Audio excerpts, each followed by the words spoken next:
Howdy y'all, Wyrm here. So yesterday Square Enix released a quick teaser video regarding all the things coming up in the Endwalker expansion, and they kind of mashed it all together into a series of questions and statements, all mixed around the teaser trailer that we got, and also includes a full music score of the Endwalker theme, which is in and of itself actually an amazing thing. We've been waiting for the full theme without the sound effects and the voiceovers just to kind of get that full theme out, so this is an exciting thing as well. By the way, if you haven't seen this video, I highly recommend you go and watch it now. I'll leave a link in the description. So I was watching it, and I watched it a few times, and I was thinking to myself, and as I watched, I was answering all the questions in my own mind, like the next expansion coming out, what's going to happen here, what's going to happen there, and I thought to myself, I'll just make a video out of it and see how it goes. So here we are. Also, I'm recording on St. Patrick's Day, so happy St. Patrick's Day to everybody, and if it's after St. Patrick's Day, good fortune and luck to everybody watching. So, that said, let's get on with it. Square Enix announced the next expansion for Final Fantasy XIV Online. Now, this was a welcome breath of fresh air the moment we actually saw the teaser trailer. I'm still buzzing because of it this far down the line. It was a welcome breath of fresh air after everything we've been through the past year. Releasing fall 2021 for PC, PS5, PS4 and Mac. The fact that the game is actually available on so many platforms is amazing. I know people are still waiting for Xbox, but you never know, it's not off the table. They've already stated it's not off the table, so you never know.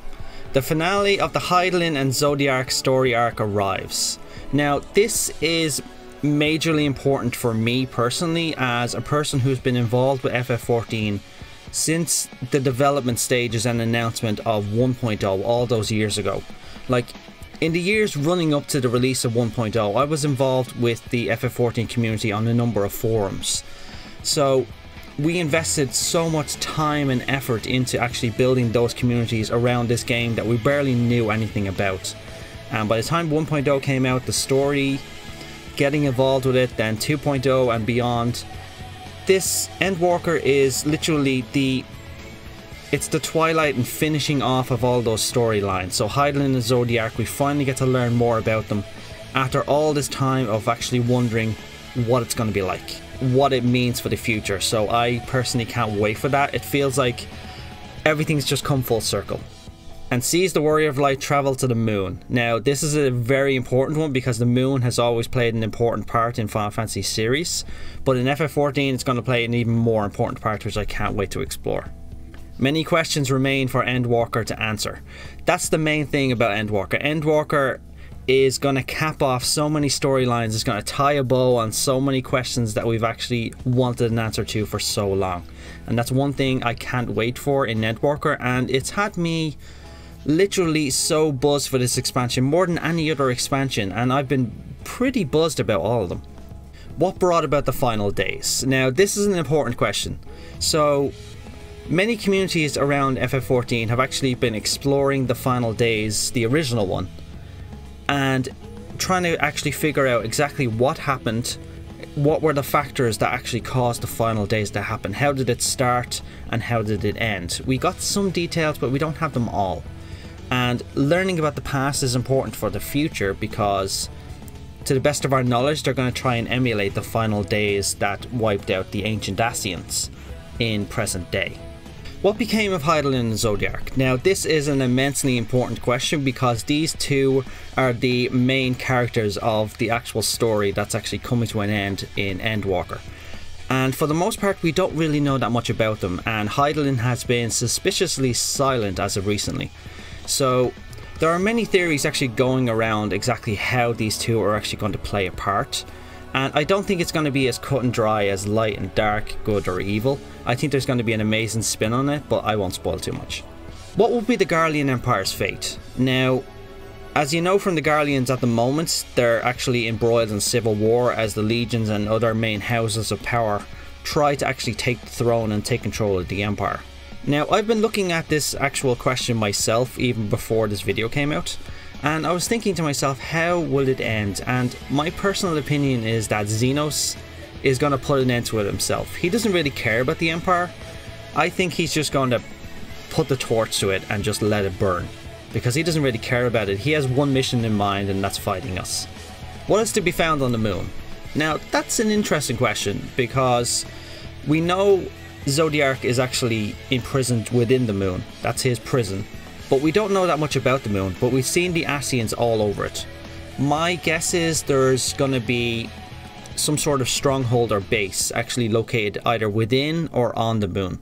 So I think that's why we're actually walking around the moon as well.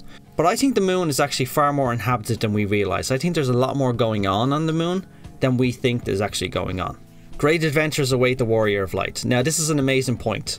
Endwalker is going to be tying a bow on so many storylines, but there's going to be so much going on as well, because going through the Endwalker story will finish off those stories, but will begin brand new adventures for us as well. Adventures in FF14 are far from over. Now, this is an important point. People think that just because the storylines are wrapping up with Endwalker, that's going to be the end of it. Not a chance. This is tying a bow on everything that began before 1.0 and is finishing now. They're tying a bow on those storylines and then moving on to the stories that they've been wanting to tell for years. Sage, a healer, was the first new job announced. Now, people have been buzzing about this job as well. Like, it was something we didn't really expect. Sage wasn't really on my actual radar either in terms of a job that would be added. And its weapons are new and unique. Nobody saw those coming. People are very interested to actually find out how the Sage is going to work, particularly how it's actually going to work in relation to the party members around it. So will it provide buffs or anything extra other than the kit that we already know about?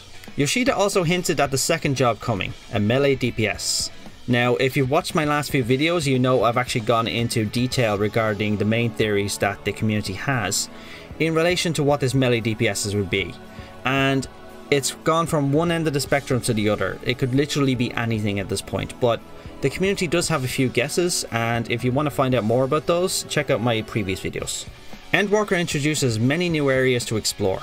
Now, this is something that is very important to us, mainly because tying off the storylines that we already have ties off many of the areas that we already have. And we're proceeding to explore the rest of Hydaelyn, which we haven't really done that much. If you think about it, we've only scratched the surface in terms of all the landmass that Hydaelyn has. There's multiple continents that we haven't seen. Thavnir is one of them, if you could call it a continent technically, and then you have Mercidia as well, for example. The Imperial capital of Garlemald, as you can see here, it's an absolute wreck.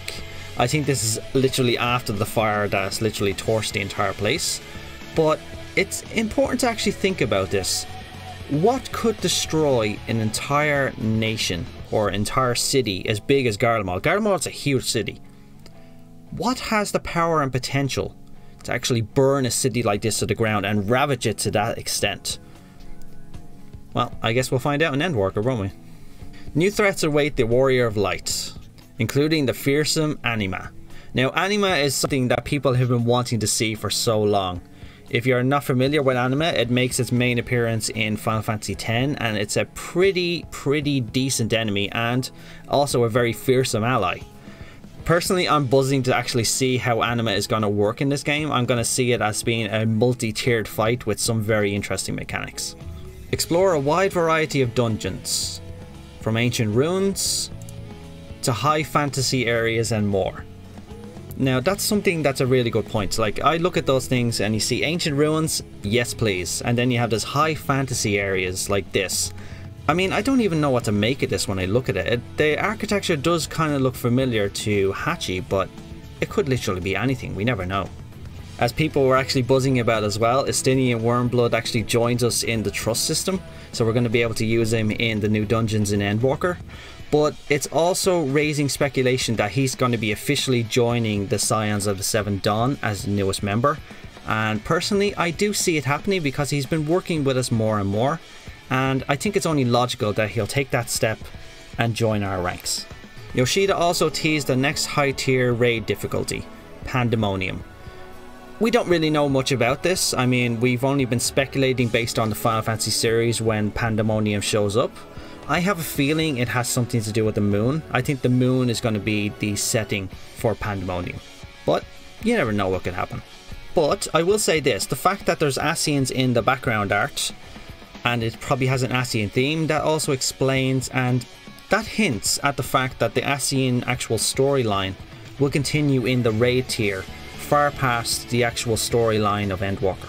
We've got new alliance raids in this series. Now, we have no idea what this is going to be. Personally, I'm hoping for another crossover similar to Nier. People love Nier. So I'm hoping for a crossover of some kind that allows us to actually jump into another game of the Final Fantasy series, or, I don't know, Kingdom Hearts. Both will feature original stories for players to enjoy. I love his face. I love Koji's face right there. Players can look forward to a new residential district. Now, this is something I've been waiting for so long. I remember going to FanFest 2017 in Frankfurt, sitting in the audience, and then as soon as they were announcing a new housing district, I'm just like, oh my god, it's Ishgard, it's Ishgard, it's Ishgard, and then it wasn't Ishgard, and I was like, oh no. But I will say this, we're finally getting it, and personally I'm going to be first in line getting my house, and I'm never going to leave it. I can't wait for this area, and I just pray and hope that there's going to be an abundance of snow. As well as a brand new type of content, Island Sanctuary. Raise animals, cultivate the earth, and learn to live off the land. Now, people are stressing that this is probably going to be a mini game or something like that. I personally don't think that's going to be the case. I think it's going to be something personal to us, yes. However, we're going to be able to use the materials and the animals that we raise for, say, mounts, minions, or even food for that matter. It's something that it could be used for anything. I personally hope it ties into new crafter and gathering mechanics, so we can open up a lot more avenues in terms of what we can craft, and we can get the main product from start to finish from our cultivation. Much more is coming with Endwalker. That is an understatement. There's so much coming in this expansion, we barely even scratched the surface. The teaser trailer we got was literally chopped into pieces. I'd say it's literally less than half the size of what the actual main full trailer is going to be. There's so much that we haven't seen yet. A level cap increase from 80 to 90. I personally am going to have all my time booked off. I'm going to be going through it at my own pace, absorbing the story as much as I can, but also trying to get to max level as efficiently as I can, mainly so I can play in the new raid content with my friends.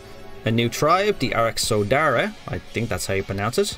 So I'm looking forward to that new beast tribe as well, but I have a feeling we're going to get another beast tribe after that as well. It'll kind of play into the theme of what we've had up until this point. But you never know, we might get only one tribe.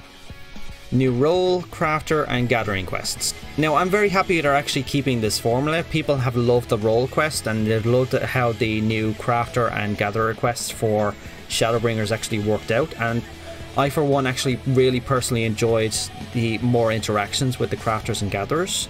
But I am hoping that the job quests actually hold out as well, because job quests were actually something that many players missed, and I'm hoping they will be staying in the game. A new small scale PvP mode. Now, I'm kind of indifferent to this. I love PvP in FF14, particularly Rival Wings.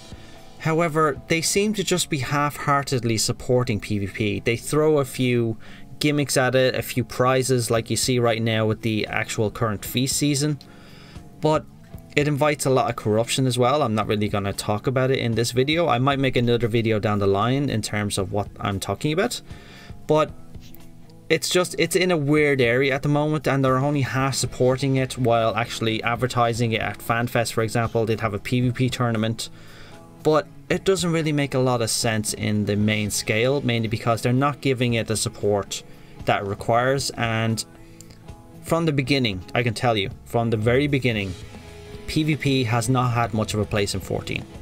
It's always been a side content.